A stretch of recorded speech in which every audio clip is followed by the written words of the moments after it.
الشيطان الرجيم بسم الله الرحمن الرحيم الحمد لله والصلاة والسلام على رسول الله وعلى آله وصحبه ومن والاه أما بعد. Lavdi, falënderimi dhe adhurimi takojnë Allahut, krijuesit absolut të gjithësisë. Vetëm atij mbështetemi dhe vetëm prej tij kërkojmë faljen e mëkateve tona, mbulimin e tmetave tona, si dhe pranimin e veprave tona. Ndërkaq salavatet, selamet dhe përshëndetjet më të përzemërta dhe më të sinqerta, çdo herë dhe pa ndërprerje ja adresojmë Muhammed Mustafa alayhi salatu wassalam, familjes së tij, shokëve të tij dhe gjithë pasuesve të traditës së tij, deri në ditën kur nuk do të ekzistojë më kjo gjësi. Besimtarë nderuar, vazhdojmë me pjesën e fundit të mësimeve që nxirren nga një prej ngjarjeve më madhështore kuranore, ajo e betejës së Hendekut. Javën e kaluar i kemi përmendur diku rreth 10 mësime kryesore dhe përmbajtësore që nxirren pikërisht nga kjo ngjarje, e cila për shkak të karakteristikave të saj të veçanta, pra si betejë e veçantë dhe si betejë e jashtëzakonshme që kanë ngjarë, përcjell edhe mesazhe të jashtëzakonshme. Do të vazhdojmë me lejen e Allahut duke përmendur disa prej këtyre mesazheve dhe mësimeve, gjithashtu teje të rëndësishme për secilin prej nesh, e që një ndër më kryesorët është padyshim ndjekja dhe pasimi i shëmbulltyrës së Muhammed Mustafas alayhi salatu wassalam në çdo rrethon, në çdo situatë jetësore. Jo më katë Allahu i madhrishëm, pasi që përmendi dhe tregoi se si ndahen njerëzit, jo vetëm në gjendje paqeje, por edhe në gjendje lufteje, përmes ajeteve kuranore që Allahu tregon se si disa prej pjesëmarrësve në Hendek u treguan aq të dobët dhe kishin në brenditje e tyre, në zemrat e tyre sëmundje aq të mëdha, sa që deshën ta përçanin pra gjithat bashkëpunim të sahabëve që kishin mes vete, deshën që t'i plotësonin besimtarët në mënyrë që ata të tërhiqeshin nga hapja e Hendekut dhe rrjedhimisht edhe nga betejë e Hendekut. Por Allahu ndërhyri më njëherë duke u bërë me dije sahabëve pjesëmarrës, atyre që e kishin ruajtur shëndoshmërinë e zemrave të tyre, atyre që imanin e kishin të pastër dhe të ngulitur thellë në zemrat e tyre, duke u thënë: "Laqad kana lakum fi rasulillahi uswatun hasana." Ju shëmbulltyrën më të mirë e keni në Muhammedin sallallahu alaihi wasallam. Madje u bëri me dije se kjo çështje, pra pasimi i shëmbulltyrës së Muhammedit sallallahu alaihi wasallam, është çështje imanore, që në mënyrë të drejtë për drejtë ndërlidhet me imanin ton, me besimin ton në Allah si Zot dhe në besimin ton në ditën e gjykimit si një realitet i pamohueshëm. Prandaj tha: "Limen kana yarjullaha wal yawmal akhir." Për ata që e shpresojnë takimin me Allahun e Madhrishëm dhe ditën e gjykimit, pra llogaridhënien në ditën e gjykimit. Wa dhakara Allaha kathira, dhe për ata që e përmend Allahun shumë. Mënyra se si pejgamberi jon i dashur Muhamedi sallallahu alaihi wasallam, përpos që ka marrë pjesë me fjalët e tij, me këshillat e tij, me instruksionet e tij, ai gjithashtu ka pas edhe pjesëmarrje aktive, pra në mënyrë fizike, duke i hapur hendeqet, sikur se kemi treguar, dhe njëherët edhe duke i motivuar sahabët, jo vetëm me fjalë, por edhe me vepër. Kjo tregon se çfarë lideri madhështor ka qenë pejgamberi jon i dashur Muhamedi alayhi salatu wassalam. Pra shëmbulltyr në çdo rrethon dhe në çdo situatë jetësore.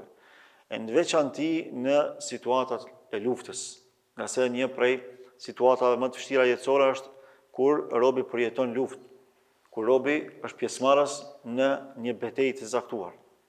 Dhe ambienti që ishte krijuar në Hendek nuk ishte i lehtë, ishte shumë i vështirë. Ishin rrethuar nga 10.000 ushtarë prej armiqve të tyre, ndërkaq këta ishin vetëm 3.000 prej tyre.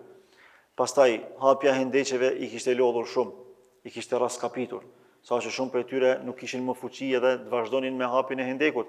Prandaj pejgamberi jon i dashur Muhamedi sallallahu alaihi wasallam më njëherë ndërhyri praktikisht dhe fizikisht duke u lehtësuar atyre gjendjen. Dhe jo vetëm kaq, por edhe i motivoi ata përmes asaj që Zoti i shfaqi, pra si një mrekulli ekskluzive për pejgamberin ton të dashur sallallahu alaihi wasallam, se si ky ummet që tani duket shumë i dobët në numër, sepse ishin të pakët dhe ishin shumë pak apo lehtësisht të mobilizuar ushtarakisht, do të bëheshin udhëheqësit e botës në një të ardhme shumë të afërt. Prandaj, kur e theu shkëmbin që kemi treguar javët e kaluara, pas çdo goditje çfarë thonte? Bismillah, Allahu Akbar. Po i shoh pallatet e bizantinëve. Po i shoh për së dyti pallatet e persëve.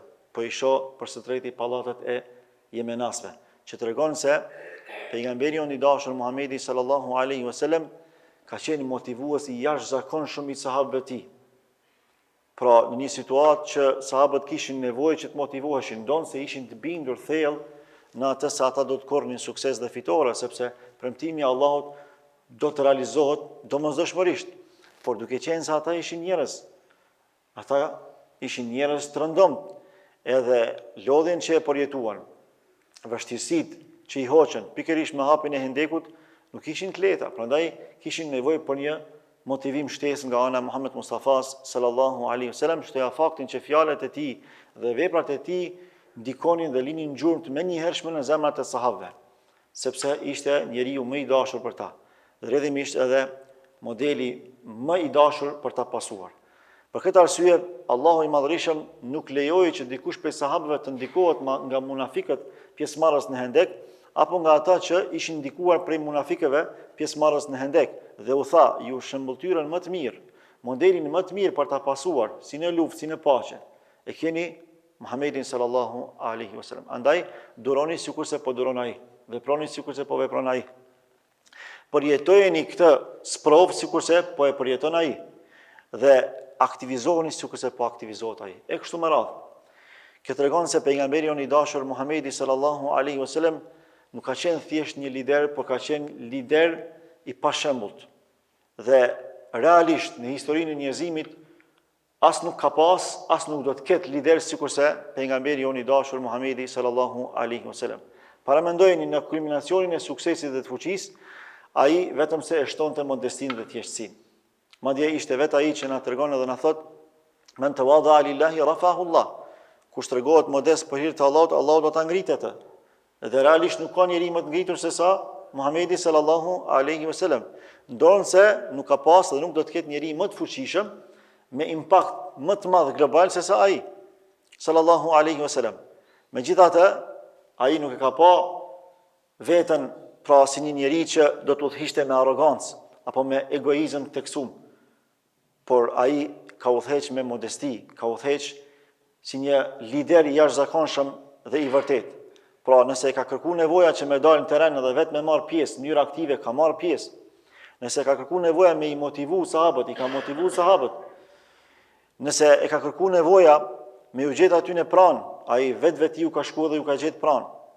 Pra nuk ju ka thonë, ju vetëm bëjeni këtë apo bëjeni atë, nëse ata kanë hasë në vështirësi, nuk ka bë bajat, nuk ju ka thonë me fjalë të rënda, nuk ju ka drejtuar me fjalë të ashpra, përkundrazi i ka zbut zemrat e tyre, sallallahu alaihi wasallam.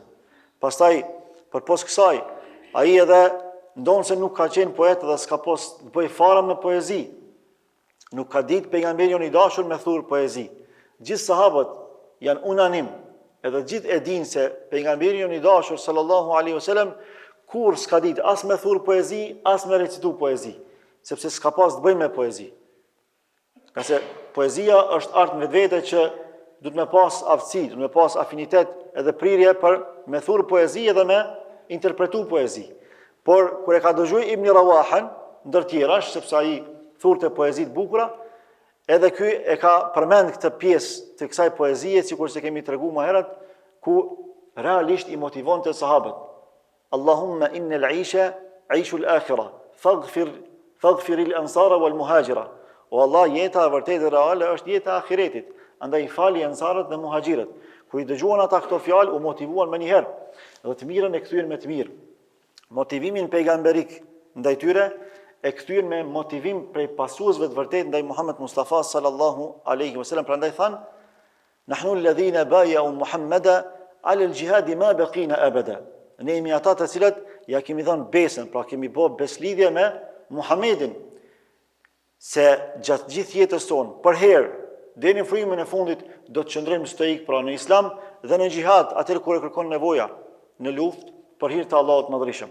Kjo e gëzoi shumë pejgamberin ton dashur Muhammedin sallallahu alaihi wasallam.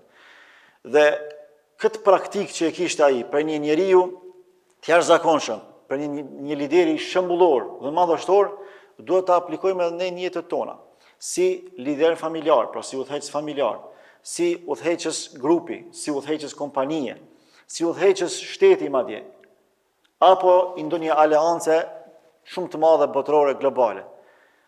Pra, nëse kemi njerëz nën udhëheqje dhe nën përgjegjësi, duhet i trajtojmë ata me modesti, duhet i trajtojmë ata me thjeshtësi, normalisht pa e cënuar autoritetin ton që e kemi nga ana e Allahut Madhërisëm, sepse autoritetet duhet të respektohen. Është për imanit që të respektohen autoritetet, nga se nuk mund të trajtohen njerëzit barabart në kuptimin e statuseve tyne. Se vetë pejgamberi i dashur na ka treguar dhe na ka thonë enzilun nase manazilahum, trajtojnë njerëzit në bazë të statuseve që e kanë. Pra mbreti nuk mund të trajtu si një shërbëtor të mbretit. Nuk është logjike, por as nuk është edhe e drejtë. Sepse përgjegjësitë që i ka një mbret nuk i ka një shërbëtor. Nuk mundesh me trajtu kryetarin e shtetit sikur se e trajton një qytetar thjesht. Nuk mundesh me trajtu imamin e xhamisë sikur se e trajton një xhamatli thjesht. Ndonse të gjithë kanë vlerën e vet. Edhe se kush është më i devotshëm e din vetëm Allahu. Por me pas mbarvajtje jetësore duhet me i respektu gjithë prej pozicionit që e kanë në shoqëni, e sidomos prej pozicionit përgjegjësive që e kanë dhe që ushtrojnë ata në vendin ku ata jetojnë dhe veprojnë. Kësaj duhet edhe ne me vepru në familjet tona. Pra nëse je krye familjar i shtëpisë, bëhu model sikur se ka qenë pejgamberi jon i dashur Muhamedi sallallahu alaihi wasallam. Ai ka qenë motivuesi më i madh i familjarëve të vet. Para mendojeni në një kohë krejtësisht primitive, ku vajzat janë varros për zgjalli, ai është ngrit këmbë sa herë që i ka hyrë vajza në shtëpi, apo në dhomën e tij. Fatimia radhiyallahu anha është ngrit këmbë pejgamberi jon i dashur si bab, edhe e ka puth mball Fatimen. Cili prind e ka bë atëherë? Hajde atëherë, cili prind e bën sot? Cili prind, cili bab ngritet në këmbë kur i hyn vajza në shtëpi edhe ja puth ballin vajzës? Cili bab e bën sot?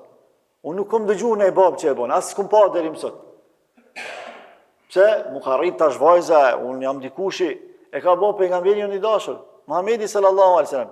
Pse e ka bë? Për me motivu vajzën e vet. Nga se njeriu nuk ka nevojë më shumë se sa për dashurinë që kish me dhon prindi. Nuk ka përkrahje më të fuqishme për një evlat, për një fëmijë se sa përkrahja prindrore. Kret bota me të përkrahën, nëse të përkrah prindi, je bosh, në shpirt je bosh. Në zemër je i thatë. Mi po kret bota mos me të përkrah, madje me të kundërshtu, kur e ke përkrahjen e prindërve, je njeriu më i fuqishëm. Kësaj s'paku ndihesh si njeriu më i fuqishëm në botë. Nëse je drejtues kompanie, nëse je udhëheqës i ndonjë organizimi të caktuar, i ndonjë iniciative të caktuar, bëhu model, ashtu siç ka qenë pejgamberi jon i dashur, sallallahu alaihi wasallam. Mos u bën bos, po bënu lider. Bosi thot bëne, lideri thot e ja ta bëjmë. Pra, kështu ka qenë pejgamberi jon i dashur, ka qenë lider. Se shumë letër vetëm me urdhnu. A moralisht na duhet me qenë shembull me prin procese, me prin organizime, sikur se ka pri pejgamberi jon i dashur Muhamedi sallallahu alaihi wasallam. Pastaj për mësimeve tjera që vlen të përmenden dhe theksohen është pikërisht ajo se sprovat i nxjerrin pa zemrat e vërteta, zemrat e sinqerta prej zemrave jo të sinqerta. Kur ndodhi Hendeku, realisht u zbulua se kush e kishte sinqerisht për Allah daljen dhe pjesëmarrjen në hapjen e Hendekut dhe para përgatitjen për me zhvillu këtë betejë, nëse ata do të detyroheshin me e zhvillu këtë betejë, edhe kush prej tyre nuk e kishte sinqert. Prandaj kur shkon disa ditë edhe ata po hapnin hendeqe, edhe u lodhën, u dremitën, u raskapitën, s'kishin mua s'ka me ngrana dhe s'ka me pi mjaftueshëm, atëherë fillon munafikt me njerë me vepru, mu aktivizu, edhe me ndiku këtë muslimanët, tek besimtarët e sinqert. Edhe çfarë u thanë atyre? U thanë që neve nuk na ka premtuar Allahu dhe Rasuli i tij, i dërguar i tij vetëm se mashtrim, sikur se tregon Allahu në ajetin kuranor që e kemi përmend, wa idh yaqulu al-munafiquna walladhina fi qulubihim marad. Ma wa'adana Allahu wa rasuluhu illa ghurura. Allah po tregon tash po e shpërfaq këtë realitet, madje po e sqaron në detaje dhe po thot përkujtoje kur munafiqët që ishin pjesëmarrës në Hendek thanë kësaj, neve nuk na ka premtuar Allahu dhe Rasulullahu vetëm se mashtrim. Para mendoj çfarë fjalë të rëndë kanë thonë.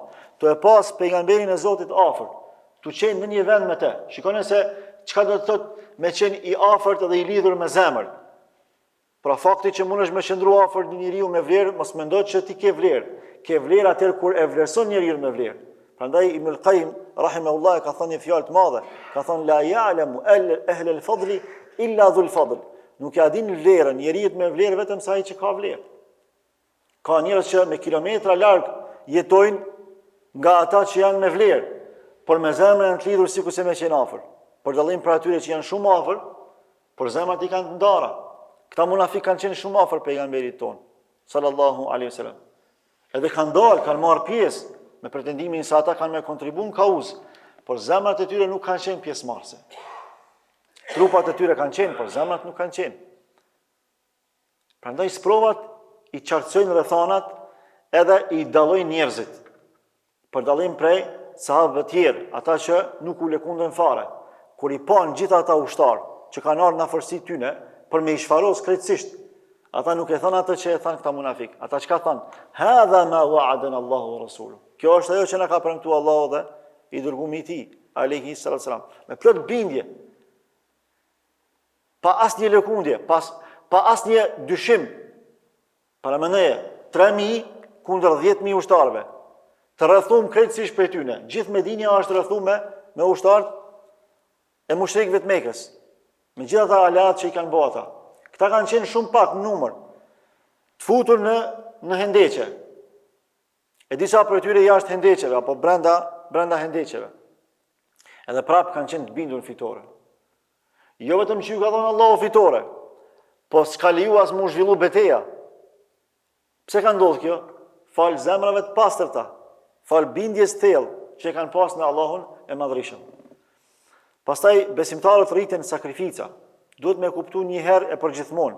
Ato që realisht na zhvillojnë janë sakrificat. Ato që realisht neve na bojnë me qenë të fuqishëm janë vuajtjet. Mirë po vuajtjet për hir të Allahut. Dikush vuan edhe goxha mundohet e lodhet ama në haram. Ato ku e çojnë? Humner shkatrimit. Për dallim për besimtarëve që vuajnë duke aplikuar halalin, duke urujt haramit. Vuajnë, lodhen, raskapiten, duke e zbatu urdhrin e Allahut dhe të Resulullahut sallallahu alaihi wasallam. Këta ngriten, këta kaliten, këta jarin majat e devotshmërisë, sikurse ka ndodhur edhe me sahabët e nderuar. Prandaj Allahu tregon se kur e përjetuan sahabët pjesëmarrës në Hendek, prej momentit parë ku kanë filluar me i hap hendeqet, e sidomos kur i kanë parë armisht përballë vetes, që kanë qenë shumë afër tyre, vetëm hendeqet i kanë ndarë. Allahu tregon se çka kanë përjetuar ata për brenda. Pra, zbuluesi i sekreteve të brendshme, po tregon për realitetet e brendësive tyre dhe po thot ma zaduhum illa imanan wa taslima. Ma zadahum illa imanan wa taslima. Ajo që ata kanë përjetuar nuk ju ka shtuar aty në vetëm se iman edhe dorëzim, nënshtrim. Në sprovën më të madhe të jetës nuk duhesh mu plagështu në iman. As nuk duhesh mu largu prej nënshtueshmërisë ndaj Allahut, po duhesh mu afru. Duhesh mu forcu në iman. Se sprova është si harrizh për ty.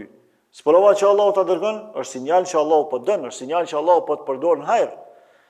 Prandaj kur e ka kuptuar sahabët që Allahu po i përdor në hajër, po shumë e vërtetë që shumë prej tyre kanë pas me vdek për hir të Allahut, kanë pas me ra shahid, po për ta s'ka pas nderim më të madh se sa me lartësu fjalën e Allahut. S'ka pas nderim më të madh për ta se sa me dhon jetën për hir të Allahut. Ata kanë qenë vetëdijshëm për këto pasoja. E kur i kanë parë armisht, edhe pas që i kanë përjetuar gjitha këto vujte, ata janë forcuar në iman. Ma zadahum illa imanan wa taslima. Atyre ajo pamje, ai përjetim nuk ka shtu vetëm se imanin, edhe u ka thelluar në nështrimin ndaj Allahut të Madhërisëm. Kështu duhet ndodhë edhe me jetët tona. Pra në qoftë se sprovohemi, realisht Allahu po na përdor neve për hajër, po na përdor për mirësi, dhe kjo duhet me ndiku pozitivisht në imanin tonë, në besimin tonë. Edhe duhet me thellu sa më shumë në shtrushmërinë ndaj Allahut të Madhërisëm. Jo me u plagështu. Ndodhi sprova, Me i vënu namazet. S'po thëmë me i lon namazet, Zotin na ruaj, s'po mund me paramendu dikush që është pjesëmarrës këtu me i lon namazet. Po, pse me i vënu namazet? Ka ndodhur sprova që atëherë ka po dhe më shumë për Allahun. Që atëherë fuqizojë edhe më tepër. Shtojë në nështrimin ndaj madhërisë së Allahut, sepse Allahu ka me të garantu sukses. Pastaj pe gjërave që na mëson ngjarja e Hendekut është edhe fuqia e lutjes. Pasi që pejgamberi Allahut i ka ndërmarrë të gjitha shkaqet e nevojshme për me zhvillu dhe me fitu këtë betejë. I është drejtuar Allahut me lutje, sikur se tregojnë transmetimet, edhe i ka thënë këto fjalë madhështore, këto dua përshpirtshme. Allahumma munzil el-kitab, o Zoti im, që e ke zbrit librin, pra Kur'anin. Seria al-hisab, që je llogarit si shpejt, pra i merr shumë shpejt njerëzit në llogari. Ihzemil ahzab, shkatroi alatët prej kufarëve, prej jo besimtarëve që janë bashku krejt e kanë krijuar aleancë për me na shkatru neve. Allahumma hzimhum wa zelzilhum. O Allah, shkatroi edhe dridhi ata. Edhe realisht Allahu i madhërisëm ja ka pranuar duat Muhammed Mustafas sallallahu alaihi wasallam. Pra sa herë që të ngushtohet laku, edhe s'ke ku me shku, krejt shkaqet i kemë ndërmarrë, shkaqet njerëzore. Mbështetju Allahut edhe mos u mërzit për asgjë. Edhe nëse ka të bëjë me vrasjen tënde, edhe nëse ka të bëjë me humbjen e karrierës tënde apo të pasurisë tënde, sakrifikimin e familjes tënde, ti thjesht merri gjitha masat e nevojshme dhe të kërkuar me anën e Zotit. Pastaj mos u mërzit. Ajo që duhet me pas parasysh është që kur nuk bën me u mbështet shkaqeve. Shpesh herë e themi këtë me gojë, por nuk e përjetojmë edhe me zemër. Paramendojeni Allahu nuk ka dash me leju as pejgamberit e Allahut me u mashtru prej kësaj gjaje. Për shembull, nëse i referohemi ngjarjes së Musës alayhis salam. Allahu na tregon qartas në surën Taha dhe thot se si e ka pyet Musën alayhis salam, çka e ke atë në dorë? Wama tilka bi yaminika ya Musa. Çka është ajo që e ke në dorë djathtë Musa? Qala hiya asaya atawakkau 'alayha wa ahushu biha 'ala ghanami wa li fiha ma'arib ukhra.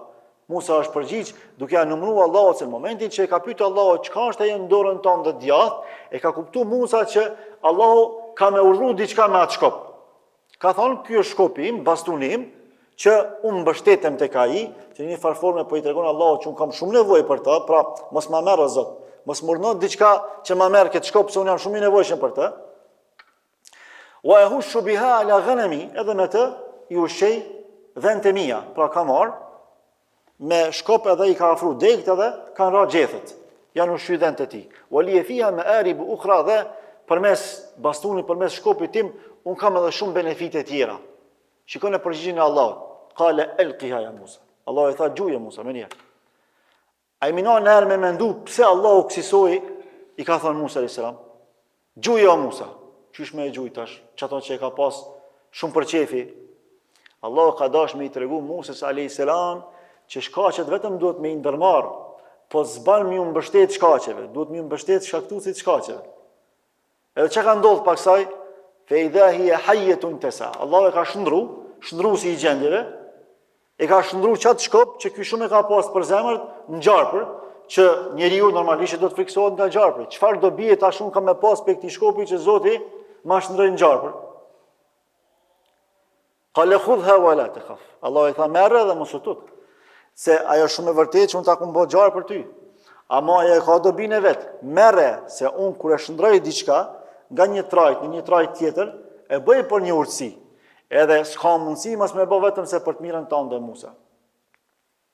Qala khudha wa la takhaf. Sanu'iduha sirataha al-ula. Na e rikthejmë prapë në gjendjen e saj më parshme. Pra Allahu përmes kësaj ngjarje dëshiron me na tregu se na duhet me mbështet shkaktuesit shkaqeve, por duke i ndërmarrë shkaqet.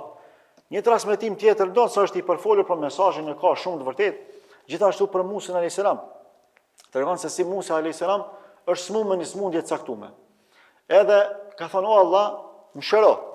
Jam i smur, kam nevojë për shërim. Atëherë Allahu thot, shko dhe përdore filan gjethin. Edhe e merr filan bimën apo filan gjethin edhe e përdor, edhe shërohet. Pas një kohe e ka plon prapë njëjta smundje. Edhe çka bën Musa alayhis salam? Shkon direkt edhe e merr çat gjet edhe e han. Jo që nuk shërohet, po i shtohet smuja. Atëherë i kthot Allahut, o Zot, thot, Kur u smura herën e parë, edhe kërkova për te e shërim, ti më tregove se ky është ilaçi për mua. E përdora u shërova më njëherë. Kur u smura herën e dytë, njëjtin ilaç e përdora, por jo që nuk u shërova, u smura edhe më tepër. Tha po, herën e parë ke shku përmes meje, herën e dytë ke shku përmes vetes tande. Që do të thotë se nuk ban më mbështet kur me thon tash un jam i smut, po i marr medikamentet dhe po i mbështetem ilaçit, medikamentit. Zot ruana Zot po i mbështetem doktorit. Jo. Këto janë shkaqe që Zoti i ka lënë, shqyr Zoti që i ka lënë, sepse kjo botë është darul esbab, është vend i shkaqeve. Pra për me pas një rezultat caktum, dush me i ndërmarr shkaqet. Është edhe ligj kozmik, është edhe ligj legislativ. Pra edhe ligj universal, por edhe ligj fetar. Allahu ka dhënë kështu dhe kështu duhet me vepruna. Por sa herë që i ndërmarrim shkaqet e nevojshme, gjë që është e nevojshme dhe e kërkuar nga ana e Zotit për ne, apo prej nesh, duhet me njëherë mi mbështet atij nalt. Me thonë, o Allah, unë po i marr këto masa, po shërimin e kam prej teje, zgjidhjen e kam prej teje. Pra mos me lidh zemrën me shkaqe. Shpesh herë ndodh që neve na vonohen edhe përgjigjet në dua, edhe zgjidhjet na vonohen. Faji është tek ne. Sepse nuk e kemi hulumtu veten se ajo kemi mbështet Allahut apo shkaqeve ekzistence që Zoti i ka kriju. Për shembull, kur e merr ilaçin, në një farë formë rahatohesh pse e ke pi ilaçin, apo rahatohesh pse e ke marrë shkakun për mu shëru, Allahu ka me zbrit shërimin. Kjo është e thellë, por është e arritshme. Është diçka që duhet me punu me veten tonë. Pastaj, premtimeve të radhës është ajo se planifikimi është pjesë e suksesit. Nuk ka sukses pa planifikim. Rasulullah ka qenë, edhe ka planifiku, ka bë plane. Pra ka mujt, vetëm me një dua me shkatru krejt, ose ka mujt Allahu i madhrishëm, me aqu me njerëz zgjidhjen, mi qu ushtarët e vetë edhe mi bo pluhur e hi armisht e ti. Ama jo, kështu nuk funksionon gjanat, se jemi në këtë dynja, jemi në një jetë që ka nevojë për mësime. E Allahu dëshiron neve me na i dhon shëmbulltyrat e nevojshme se si duhet na me funksionu dhe me vepru, çdo rrethon jetësore. Prandaj Rasulullah sallallahu alaihi wasallam ka bë plane se si me zhvillu këtë betejë. Fillimisht i ka mbledh burrat, i ka konsultu burrat, i ka dëgju propozimet, e ka marrë propozimin e Selman Farisiut, edhe ka fillu me njëherë me aplikuat propozim, ka urdhëruar me u hap hendeqet, mos me humb kohë, sidomos në rrethana luftuese, s'ban me humb kohë, çdo sekond mund të jetë fatal. Edhe i ka ndërmarrë gjitha masat maksimale të hapjes së këtyre hendeqeve sa më mirë që është e mundur. Pastaj i kanë prit armisht, e kanë zhvilluar dy luftimin, edhe Allahu pastaj i ka qu ushtarët e vetë që o kanë ndihmuar atyre gjendjen, edhe kanë fituar betejën pa pas nevojë me zhvilluar atë pra në mënyrë masive. Në përjashtim të disa luftimeve të vogla që kanë ndodhur. Sepse e ka realizuar ajetin kuranor ku thot Allahu wa'iddu lahum mastata'tum min quwwa. Ndërmerrini të gjitha masat e nevojshme të fuqisë, pra përgatituni sa më shumë që keni mundësi, edhe fuqizohuni me ato mundësi që ju i keni në dispozicion. Pastaj drejtësia në marrëdhënie me alatët. Ju e dini se kanë pas marrëveshje prej momentit kur ka ardhur pejgamberi i dashur në Medinë, edhe janë sistemu muslimant, edhe gjithë pra udhëheqjen politike, ekonomike, sociale në vend Medinë pra e kanë marrë muslimanët, kanë bërë një marrëveshje me jo muslimanët, që mi u sigurua atyre siguri, mi u dhonë atyre mirëqenie, çdo gjë që ata kanë me pas nevojë, ja kanë dhënë, të drejtat e tyre edhe fetare, edhe sociale, kretu a kanë garantu, edhe një prej marrëveshjeve kanë pas që mos me dalë kur kundër muslimanëve. Edhe pse ata u dash me marr pjesë me Muhammed Mustafan kundër armiqve ti, ata kanë prish besë, kanë prej besë, kanë thyer marrëveshje, edhe kanë marr pjesë tinëzisht me jo muslimanët. Pra kanë prish marrëveshje, por pejgamberi i dashur ka qenë shumë i drejtë. Fillimisht, ai ka mujt me bën një gjatë tillë, ai ka mujt me i tradhu jehudët. Ka mujt me i vra para se me ndodhë që kjo. Shpalljen e ka pas, por nuk ka bën një gjatë tillë, sepse ai ka qenë i drejtë. Madje drejtësia e tij e te i kalon çdo drejtësi njerëzore, sepse drejtësia e tij ka qenë me esencë hynore. Pra Allahu i Madhrishëm e ka ruajt Muhammed Mustafa sallallahu alaihi wasallam për mos me gabu, për mos me bë pa drejtësi, ka qenë masum, i mbrojtur nga mëkatet. Edhe Allahu kur s'kish me leju që pejgamberi i dashur, madje vula e pejgamberisë me bë padrejtësi. Edhe kundër armiqve të tij. Wala yajrimannakum shana'anu qaumin ala alla ta'dilu, i'dilu huwa aqrabu lit-taqwa. Allahu e ka urdhëruar Muhammed Mustafan sallallahu alaihi wasallam dhe gjithë muslimanët, edhe të kohës tij, edhe në përgjithësi deri kur të mbaron të shkatërrohet kjo gjësi, që me qenë të drejtë. Edhe ndaj atyre që ju mund të keni hasmëri, edhe ndaj atyre që ju mund të keni urrëtie, për shumë arsye. Duhet të jeni të drejtë. Huwa aqrabu lit-taqwa, sepse Allahu e synon devotshmërinë. Allahu prej nesh e kërkon devotshmërinë. Dhe të qenit i pa drejtë, qoftë edhe ndaj armiqve, kjo nuk lejon me qenë devotshëm. Edhe e ka zbatu urdhën e Allahut kur thotë Allahu në Kur'an: Inna Allah ya'murukum an tu'addu al-amanati ila ahliha. Allahu ju urdhëron që emanetet, përgjegjësitë t'u jepni njerëzve meritor, njerëzve kompetent. Wa idha hakamtum bayna an-nasi an tahkumu bil 'adl. E pastaj kur gjykoni mes njerëzve, të gjykoni me drejtësi. E pastaj kur është kthy, sikur do të trajtojmë inshallah në vazhdim se si ka trajtuar pastaj çifutët për shkak të prishjes së marrëveshjes, i ka gjykuar me drejtësi të Allahut Madhërisëm. Nuk i ka gjykuar me emocione. Po i ka gjykuar ata që është dashur mi ekzekutu për shkak të tradhtisë kombëtare apo të tradhtisë së vendit, të qytetit, të shoqërisë, edhe u ka dhënë atë që ata kanë pas e kanë meritu, por me ligj të Allahut Madhërisëm. Pastaj fitoria nuk është gjithmonë numerike. Shpesh njerëzit mendojnë që fitoret arrihen në bazë të fuqisë numerike ose në bazë të fuqisë ushtarake që shihet. Historia është e stërmbushur me raste e me shembuj konkret ku muslimanët kanë qenë çdo herë pakicë e jo muslimanët kanë qenë shumicë, madje shumicë e fuqishme, jo e pafuqishme. Por muslimanët kanë fitu. Sepse e drejta çdo herë është e predispozuar me fitu. E vetëm nëse bëjnë ndonjë gabim barcit e të drejtës. Atëra ajo ka pasoja. Sikur se ka ndodhur për shembull në betejën e Uhudit. Betejën e Uhudit na kemi treguar në fillim. Muslimanët në ofanzivën e parë kanë qenë fitues të pamohueshëm, pa kontestueshëm. Por çka ka ndodhur pastaj? Tradhtia që ja bën besës Muhammed Mustafas, ata shigjetar e lshun Bajrakun, edhe ndodhi pastaj ajo që ndodhi edhe e humbën luftën ushtarake, por e fituan luftën shpirtërore, sepse e morën një mësim jetik. Edhe lufta e Hendekut tregon se luftën se fiton numri, luftën se fiton sasia, por luftën e fiton cilësia.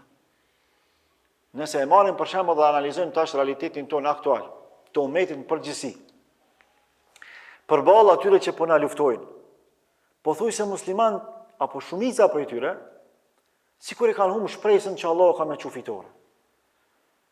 Në një farforme edhe janë bërë sikur Beni Israil, janë materializuar shtepër sa që kanë kriju një lloj bindje që vetëm në mrekulli e madhe mund mi ndihmu muslimanët. Por Allahu nuk vepron kësaj. Allahu ka kriju shkaqet e fitores që na duhet me ndërmarr. Edhe duhet me realizu disa përgjegjësi që i kemi karshi Allahut për me marrë fitore. Allahu a thënë Kur'an: "In tansurullah yansurkum wa yuthabbit aqdamakum." Nëse e ndihmoni Allahun, Allahu ju ndihmon juve. Çish ndihmohet Allahu? Nëse e ndihmoni fenë e Allahut, nëse e ndihmoni lidhjen e juaj me Allahun, atëherë Allahu do t'ju ndihmojë juve. Përpos kësaj thotë: "Wa yuthabbit aqdamakum", jo vetëm që do të fitoni, por edhe do të keni qëndrueshmëri. Pra, do të jeni të fuqishëm, do të keni autoritet. E sa jemi të e bëna këto që Allahu po e thot, pra këtë pjesën e parë të ajetit. Sa jemi të e ndihmu në fenë e Allahut. Na mendojmë që fitoria vjen me gjuna, s'vjen fitoria me gjuna, vonohet fitoria me gjuna. Nuk i ndihmon Allahu umetit me gjuna. Sikur se rastin e kohës Musës, vetëm një gjunaqar që u kon aty, që s'po duhet as me zgjeru temën, ka qenë shkak që atyre mos më ardh fitoria. Derisa është zbuluar, derisa është penduar, shumë gjëra tjera kanë pasur. Paramendoj për një person, sa musliman sot bëjnë gjunahe me shumicë, madje dhe i publikojnë gjunahet. Nuk i vjen fare turp për gjunahet që i bëjnë. Edhe pastaj thënë: "O Zot, ndihmoj palestinezët në Palestinë. Ndihmoj muslimanëve në Siri, ndihmoj muslimanëve atje këtu." Po s'vjen kështu ndihma, kështu s'vjen fitoria. Fitoria vjen me devotshmërinë tonë, me rikthimin tonë në origjinë e pastër të besimit. Fitoria vjen me praktikim të asaj që Allahu ka thënë në Kur'an, të asaj që na mëson Muhamedi alayhi salatu wasalam. Nëse do na ndihmu realisht muslimanëve, edhe sinqerisht, thjesht ktheu Kur'anit dhe Sunetit. Kjo është ndihma më e madhe që mundesh me ja bë. Pastaj, ngritja e cilësisë son individuale, familjare, edhe kolektive si shoqëri, e ngrit cilësinë edhe umetit në tërësi. Çfarë jemi? I kemi edhe udhëhecat. Kjo është edhe realisht është tregti kjo, sikur se tregtia është. A keni pa në treg? Çka konsumohet më shumëti? Ajo çka kërkohet prej klientave. Shitësit i sjellin produktet që i kërkojnë klientat. Nëse klientela ka mendësi të konsumimit të gjërave të kontaminuara, ata që si gjona kanë mepru. Nëse krijohet mendësi tjetër, që me ushqime gjona organike, me ushqime cilësore, ata kanë mund detyru ty me ta sjellë cilësinë. Edhe në umet shon kësaj. Po, ne kemi tregti mes nesh dhe mes Allahut. Inna Allah ishtara minal mu'minina anfusahum wa amwalahum bi anna lahumul janna. Allahu ka treguar për këtë punë. Edhe ka thënë Allahu e ka ble prej muslimanëve shpirtin e tyre edhe pasurinë e tyre për m'ia dhënë si kompenzim xhenetin. Pra Allahu tregon se un kam bërë tregti me juve. Un për jap juve xhenetin, ju më jepni mua jetën edhe pasurinë, pra me sakrifiku për Allah. Kështu duhet edhe na me vepru në raport me umetin tërsi. Pra, nëse dojna na me rizgju umetin, nëse dojna me rikthy krenarin umetit, du të me rikthy fillimisht krenarin vetës. E krenaria rikthehet vetëm me devotshmëri, me asgjë tjetër. Pastaj pej gjërave tjera që vlen të përmendet si një prej mësimeve të rëndësishme, është edhe ajo se gjykimi hynor vjen në kohën e duhur. Pra, ndërhyrja hynore vija atëherë kur realizohen të gjitha përgjegjësitë njerëzore. Pa u realizu përgjegjësitë njerëzore, nuk vjen ndërhyrja hynore. Sipas transmetimit më të saktë, 1 muaj ditë ka shku për marrë fitoria në Hendek. 1 muaj. Ka mujt marrë në fillim, ka mujt marrë kamesi, por Allahu e ka lëshuar deri në fund të muajit. Por mendimi ma i pak në numër thotë që ka ndodhur 21 ditë. Mas 21 ditë ka ardhur fitoria që prapë shumë. 21 ditë me nejt në Hendeqe, ata që kanë përjetuar luftën këtu edhe kanë qëndruar në rova, e dinë se çka do të thonë. 21 ditë pa ngrënë, pa pi, tu ngrënë gjethe e krimba, e ku e di se çka. Edhe pastaj ka ardhur gjykimi. Allahu e ka lëshuar suksesin edhe fitoren. Që do të thotë se na nuk duhet me i ngut rezultatet. Sikur se i ka thënë pejgamberi i dashur, Khabbab ibn al-Arat, sahabiu i nderuar, i cili ka vujt shumë ka vujt. Psikikisht e kanë dhunuar, fizikisht e kanë dhunuar. Edhe ka shkuar është ankuj, ka thënë ja Rasulullah, deri kur mo kështu na? Deri kur mo? Edhe është drejtu pejgamberi i dashur, edhe i ka thonë, çish besoj vjen marra me thonë kështu. Po njerëzit para jush kanë vujt kështu e ashtu e ja kanë hek mishin pe eshnave. Edhe në fund çai ka thonë, "Walakinnakum qaumun tastajilun." Ama ju jeni një popull që po i ngutni rezultatet. Ju po doni më njëherë marrë zgjidhja, ju po doni më njëherë marrë fitoria. Po doni më njëherë më bë fuqi e botës, po nuk shkon kështu. Duhet me shku gradualisht, janë disa etapa, janë disa faza, janë disa shkaqe që duhet me i ndërmarrë mençurisht, edhe me urtësi shumë të madhe, për më arë pastaj ajo që ka ardhur. Prandaj pejgamberi i dashur është njeriu më i suksesshëm në historitë e njerëzimit, fakt që e përmendin edhe e potencojnë edhe jo muslimanët, pra studiuesit e mërfillt edhe objektiv të këtyre çështjeve, tregojnë se nuk ka pas njeri më të suksesshëm se sa pejgamberi i dashur Muhamedi sallallahu alaihi wasallam. Pse? Pse ai ka pa larg.